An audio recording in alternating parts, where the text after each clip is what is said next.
Hello everyone and welcome to Diaduka.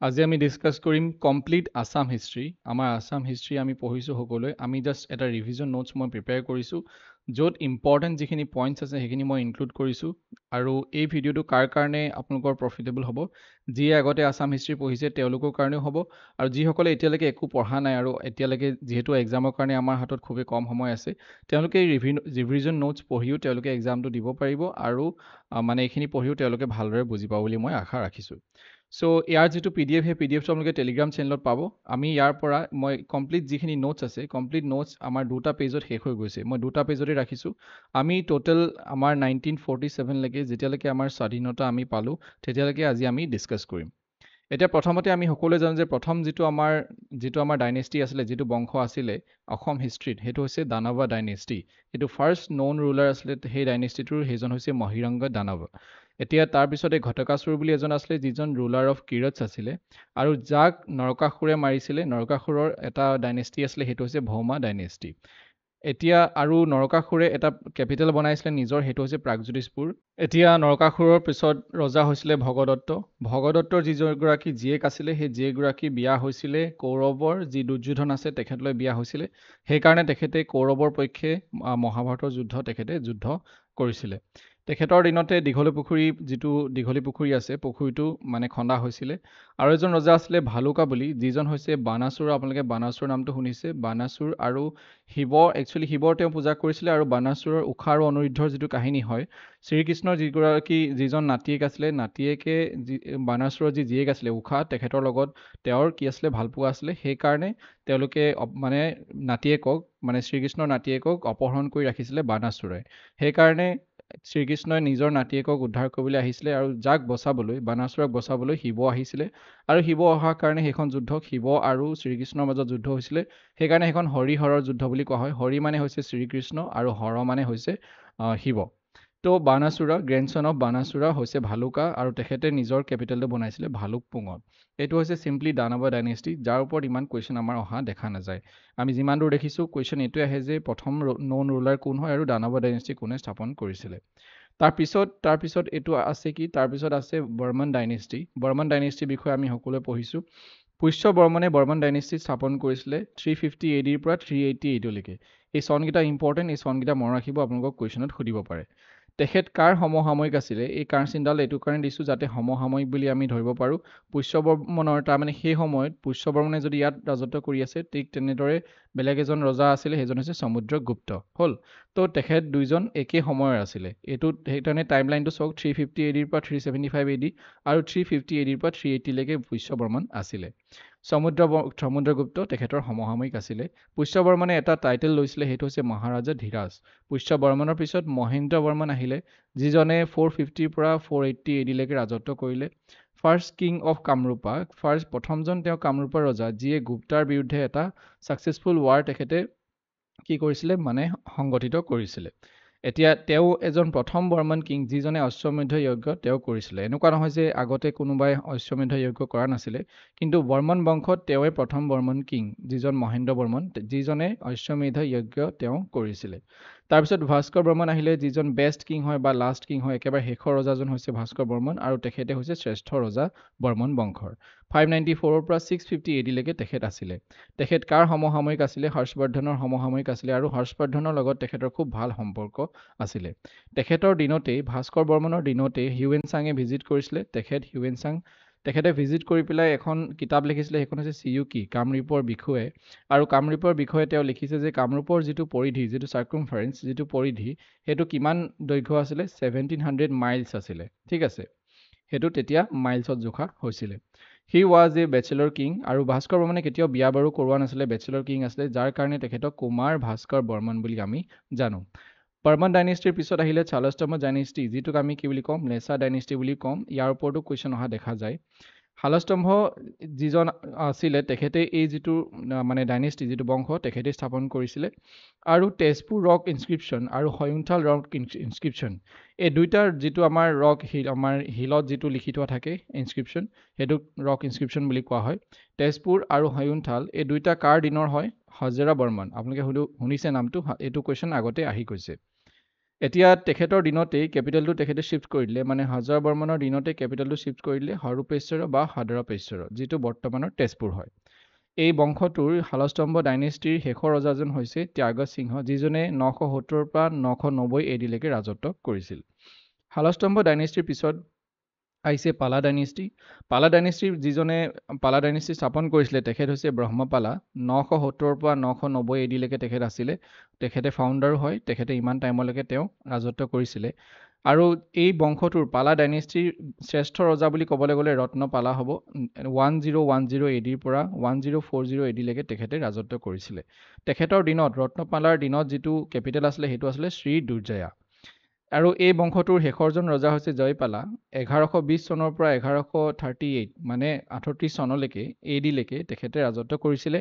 আৰু এই আমাৰ পালা ডাইনেষ্টিৰ দিনতেই মদন কামদেৱ টেম্পল যিটো আছে সেইটো তেওঁলোকৰ দিনতেই মানে বনোৱা হৈছিলে। তাৰপিছত আহিলে কোচ কিংডম। কোচ কিংডম হৈছে হাৰিয়া মণ্ডল, আপোনালোকে হয়তো নামটো শুনিছে। হাৰিয়া মণ্ডল একচুৱেলি এখেতে স্থাপন কৰা নাছিলে, কিন্তু এখেত পূৰ্বপুৰুষ। তেখেত ক'ৰ আছিলে? চিকানগ্ৰাম ভিলেজৰ আছিলে আৰু ফ'ৰফাদাৰ বুলি আমি কোৱা হয় কোচ কিংডম। কিন্তু মেইনলি কোচ কিংডম এখেতৰ যি পুত্ৰ হয় সেইজন হৈছে বিশ্বসিংহ। 1515 চনৰ পৰা 1540 চনলৈকে তেওঁ ৰাজত্ব কৰিছিলে। তেখেতে ফাউণ্ডাৰ হয় কোচ কিংডমৰ। তেখেতৰ দিনত যিটো কেপিটেল আছিলে সেইটো হৈছে কোচ বিহাৰ। আৰু তাৰপিছত আহিলে মল্লদেৱা বা নৰনাৰায়ণ। এতিয়া প্ৰথমৰ তেখেতৰ নামটো আছিলে মল্লদেৱা, তাৰপিছত তেখেতে নৰনাৰায়ণ উপাধিটো ল'লে।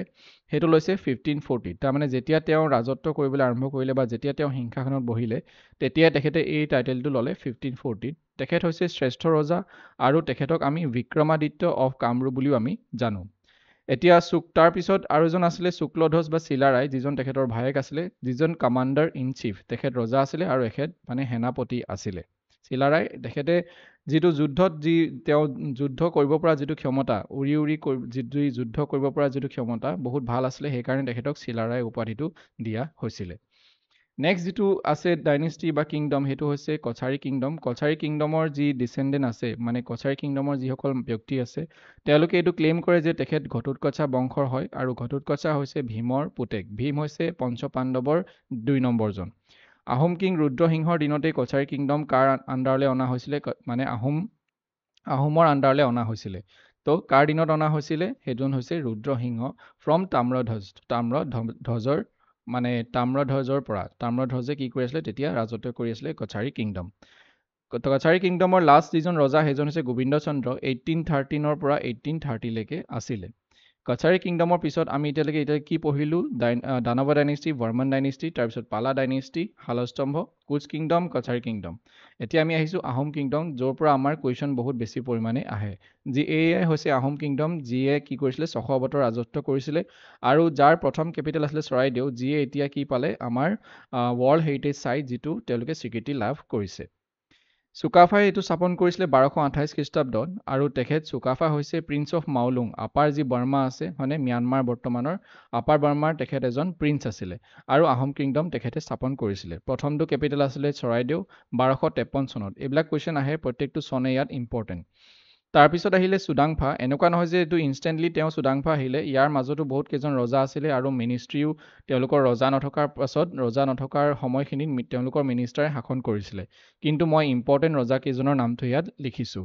চুডাংফা আহিছিলে 1397ত আৰু 1407 এডিলৈকে তেখেতে ৰাজত্ব কৰিছিলে। এতিয়া তেওঁক আমি চুডাংফাক এই বুলিও জানো যে বামুণী কোঁৱৰ বুলি জানো। কিয়? কাৰণ তেওঁ সৰুৰে পৰা বামুণৰ ঘৰত, ব্ৰাহ্মণৰ ঘৰত তেখেতে ডাঙৰ দীঘল হৈছিলে। চুডাংফাই কি কৰিলে? চাৰগুয়ালৈ নিজৰ কেপিটেল লৈ গৈছিলে আৰু চাৰগুয়া ক'ত আছে? দিহিং ৰিভাৰৰ কাষত আছে।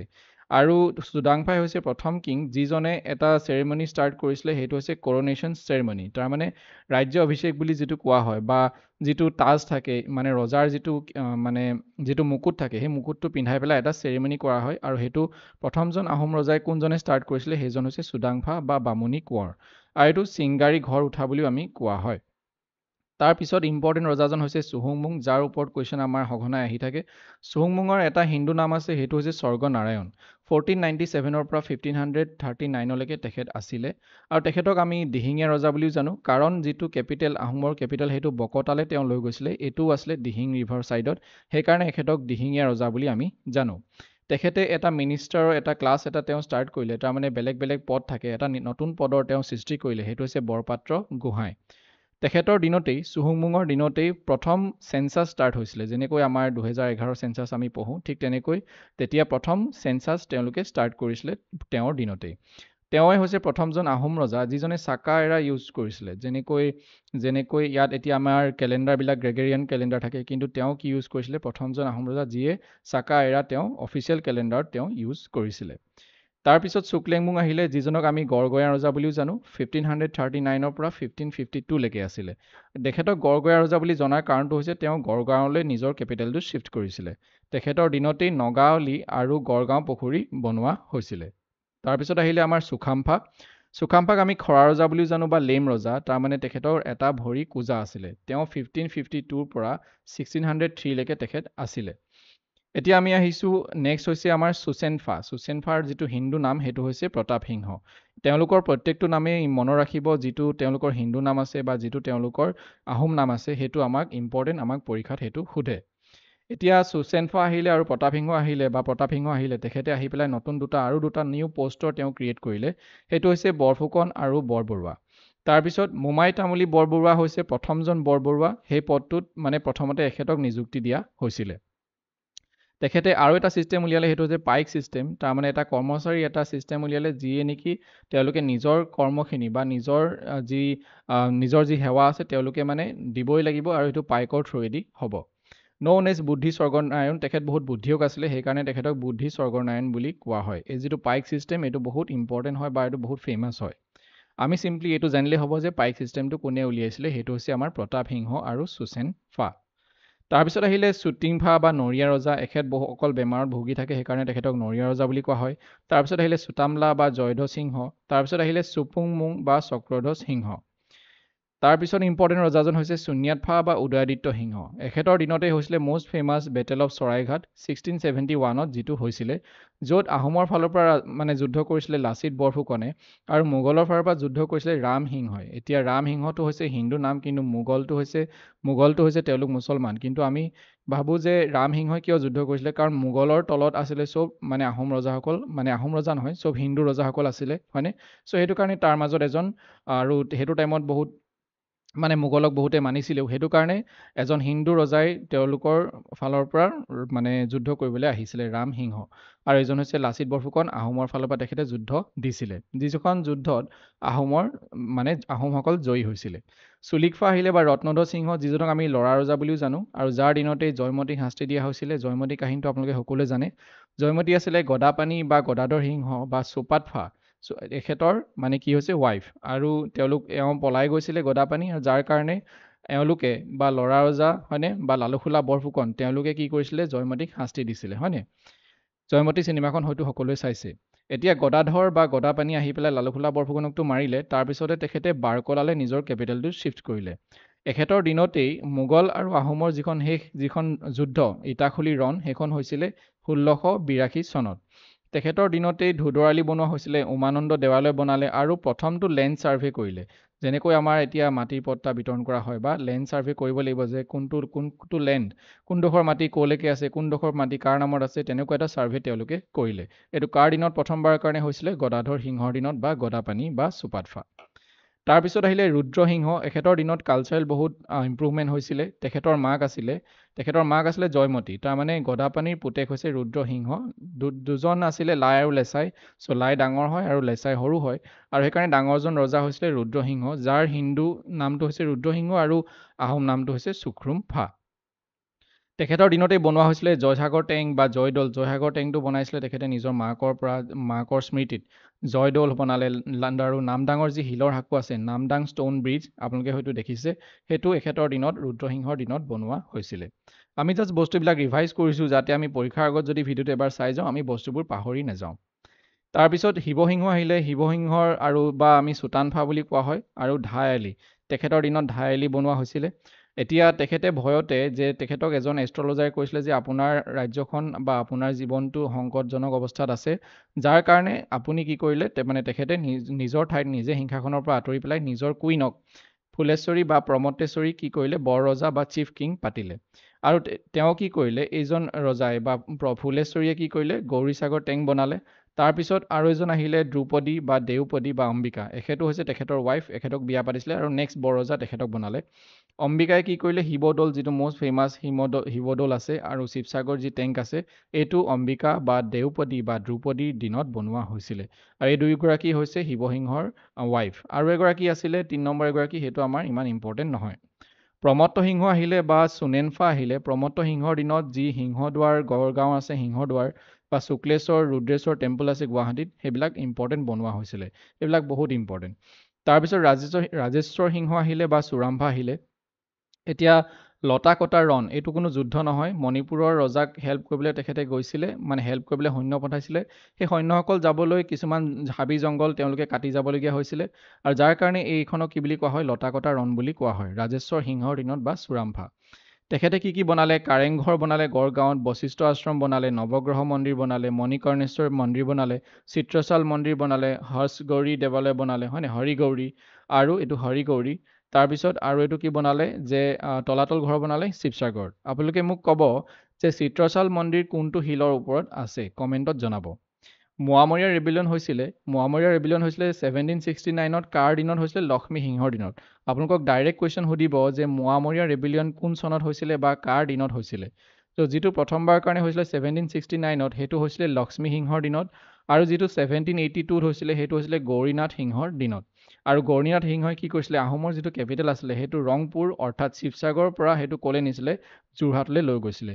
আৰু যোৰহাট হৈছে আহোমৰ শেষ ৰাজধানী, লাষ্ট কেপিটেল, ঠিক আছে, লাষ্ট কেপিটেল হৈছে কি, যোৰহাট। তাৰপিছত আহিলে শুক্লিংফা বা কমলেশ্বৰ সিংহ, তেখেতৰ দিনতে এটা ইম্পৰ্টেণ্ট ইভেণ্ট হৈছিলে, সেইটো হৈছে দণ্ডোৱা দ্ৰোহ বুলি কোৱা হয়, এটা বিদ্ৰোহ আৰু এটা ৰিভল্ট হৈছিলে।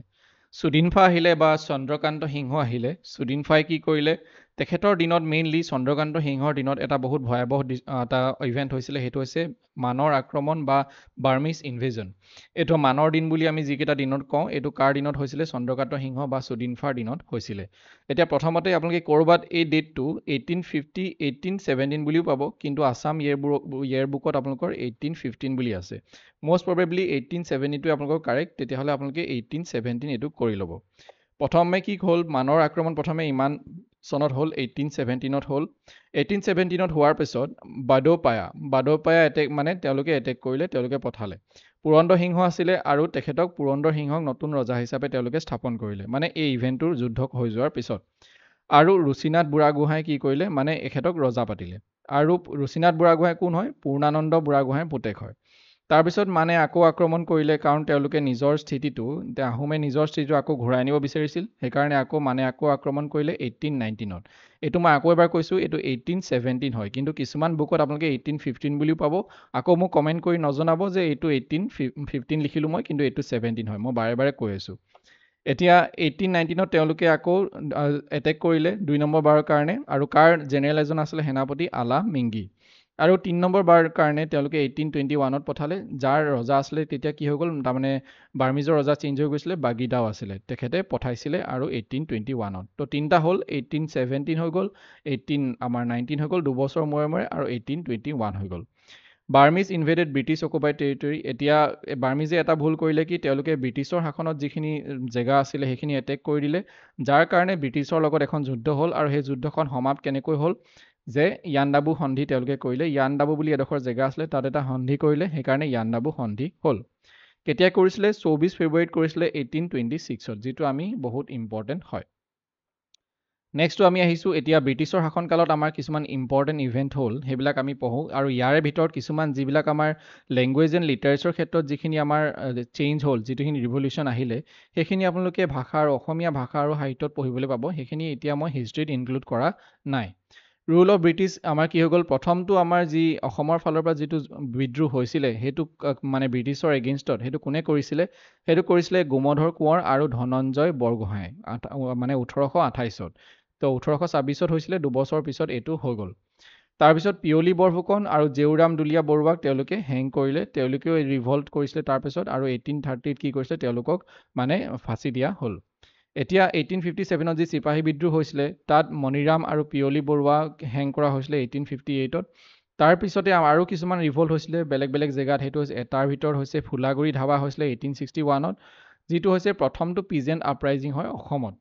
আৰু তাৰ যিটো ৰিজন আছিলে হায়াৰ টেক্স আছিলে তেওঁলোকে টেক্স বহুত লগাইছিলে তামোল পাণত লগাইছিলে আৰু যি পপি কাল্টিভেশ্যন আছিলে সেইটো তেওঁলোকে বেন কৰি দিছিলে তাৰপিছত ৰঙিয়াত এটা আপৰাইজিং হৈছিলে ৰিভল্ট হৈছিলে সেইটো হৈছিলে 1893 24 ডিচেম্বৰত পথৰুঘাটৰ এটা ৰিভল্ট হৈছিলে সেইটো হৈছে 1894ত আৰু সেইটো হৈছে জানুৱাৰীত এই গোটেই তিনিটা বহুত ইম্পৰ্টেণ্ট আৰু এটা আছে লাচিমাৰ ইভেণ্ট ৰিভল্ট অফ লাচিমা সেইটো হৈছে 1894ত চ' 1894ত পথৰুঘাটৰ ৰিভল্ট হৈছিলে আৰু ৰিভল্ট অফ লাচিমা হৈছিলে পথৰুঘাটৰ ৰিভল্টটোক জালিৱানৱালাবাগ মেছেকাৰ অফ আছাম বুলি কোৱা হয় জালিয়ানৱালাবাগ যিটো 1919ত হৈছিলে ইণ্ডিয়ান হিষ্ট্ৰীত সেইটো হয়তো আপোনালোক সকলোৱে জানে 13 এপ্ৰিল তাৰিখে হয়নে 13 এপ্ৰিল তাৰিখে হৈছিলে এতিয়া আমাৰ এইকেইটা বহুত ইম্পৰ্টেণ্ট হয় যিকেইটা ৰিভল্ট হৈছিলে কোনকেইটা চনত হৈছিলে সেইটো সদায় মনত ৰাখিব যে 1861 আমাৰ ফুলাগুৰি ধাৱা তাৰপিছত ৰঙিয়াটো হৈছিলে 1893 24 ডিচেম্বৰ পথৰুঘাট হৈছিলে 1894 আৰু লাচিমা হৈছিলে 1894 এতিয়া তাৰ মাজতে কিছুমান মই ইয়াতো ভাষা সাহিত্যৰ কিছুমান ইম্পৰ্টেণ্ট অৰ্গেনাইজেশ্যন মই ইয়াত ৰাখিছোঁ অসমীয়া ভাষা উন্নতিৰ কাৰণে তেওঁলোকে সাধিনী সভা স্থাপন কৰিলে 1888ত যাৰ মাউথ অৰ্গেন বা মুখপত্ৰ আছিল জোনাকী মেগাজিনখন ঠিক আছে যোৰহাট সাৰ্বজনিক সভা স্থাপন কৰিছিলে 1884ত কোনে স্থাপন কৰিছিলে জগন্নাথ বৰুৱাই যোৰহাটত এইটো কুৱেশ্যন আগতে আহি গৈছে আছাম এছ'চিয়েশ্যন বনোৱা হৈছিলে 1903ত মাণিক চন্দ্ৰ বৰুৱাৰ দ্বাৰা আৰু য'ত মাণিক চন্দ্ৰ বৰুৱা কি আছিলে জেনেৰেল ছেক্ৰেটাৰী আছিলে প্ৰথমজন আৰু ৰাজা প্ৰভাত চন্দ্ৰ বৰুৱা প্ৰথমজন প্ৰেছিডেণ্ট আছিলে আৰু জগন্নাথ বৰুৱা প্ৰথমজন ভাইচ প্ৰেছিডেণ্ট আছিলে যদিও এখেতে স্থাপন কৰিছিলে মাণিক চন্দ্ৰ বৰুৱা তেখেত কিন্তু প্ৰথমজন ছেক্ৰেটাৰী আছিলে জেনেৰেল ছেক্ৰেটাৰী এইটো মনত ৰাখিব আছাম প্ৰভিন্সিয়েল কংগ্ৰেছ কমিটি বনোৱা হৈছিলে 1921 চনত 1921 চনটো আমাৰ কাৰণে ইম্পৰ্টেণ্ট হয় কাৰণ প্ৰথমজন গান্ধীজী তেতিয়া সেইটো টাইমতে আহিছিলে এই ডেটটোতে আমাৰ কি হৈছিলে অসমত আমাৰ যি ইণ্ডিয়ান নেশ্যনেল কংগ্ৰেছ তাৰ এটা ছেশ্যন হৈছিলে আৰু মহাত্মা গান্ধী আহিছিলে আৰু এইটো দিনতে কি হৈছিলে এই বছৰটোতে আছাম প্ৰভিন্সিয়েল কংগ্ৰেছ কমিটি বনোৱা হৈছিলে যাৰ প্ৰথমজন প্ৰেছিডেণ্ট আছিলে কুলধৰ চলিহা আৰু প্ৰথমজন ছেক্ৰেটাৰী আছিলে নবীন চন্দ্ৰ বৰদলৈ লীলাধৰ বৰুৱা সেইজন ব্যক্তি যিজনে প্ৰথমবাৰৰ কাৰণে বা যিজনে অসমৰ পৰা কি কৰিছিলে দাণ্ডি মাৰ্চত নিজৰ অৱদান আগবঢ়াইছিলে বা জইন কৰিছিলে আৰু আমাৰ যি কুইট ইণ্ডিয়া মুভমেণ্ট আছে যিটো আমাৰ ভাৰতীয় আন্দোলন তাত আমাৰ অসমৰ ফালৰ পৰা কোনে মানে যোগদান কৰিছিলে কনকলতা বৰুৱা আৰু মুকুন্দ কাকতি বেলেগ মানুহেও কৰিছিলে কিন্তু এওঁলোক ইম্পৰ্টেণ্ট হয় বিকজ এওঁলোক শ্বহীদ হৈছিলে গহপুৰত দৰঙত হয় দৰঙত আছে গহপুৰ তেওঁলোকে তাত শ্বহীদ হৈছিলে নিজৰ পতাকাখন উত্তোলন কৰিবলৈ গৈ পুলিচ ষ্টেচনৰ ফ্ৰণ্টত তেওঁলোকে উত্তোলন কৰিব গৈছিলে যাৰ কাৰণে তেওঁলোকক কি কৰা হৈছিলে শ্বুট কৰি দিয়া হৈছিলে এতিয়া মনত ৰাখিব যে আমি ইয়াত যিখিনি ডিছকাছ কৰিলোঁ এই দুটা পেজত এইখিনি এনেকুৱা কিছুমান ফেক্ট হয় য'ত আপোনালোকে প্ৰত্যেকটো বস্তুৱেই আপোনালোকে মনত থ'ব লাগিব যদি আপোনালোকে এক্সামৰ আগত যদি এই ভিডিঅ'টো দুবাৰ তিনিবাৰ চাই গৈছে তেতিয়াহ'লে মই ভাবোঁ এক্সামত আপোনালোকে কোনো ডাটাই পাহৰি নাযায় চ' আজিৰ ভিডিঅ'টোৰ কাৰণে ইমানখিনি আছিলে মই এই PDF টো টেলিগ্ৰাম চেনেলত শ্বেয়াৰ কৰি দিম থেংক ইউ ফৰ ৱাচিং এভৰিৱান যদিহে ভিডিঅ'টো ভাল লাগিলে এটা লাইক কৰিবলৈ নাপাহৰিব গুড নাইট টেক কেয়াৰ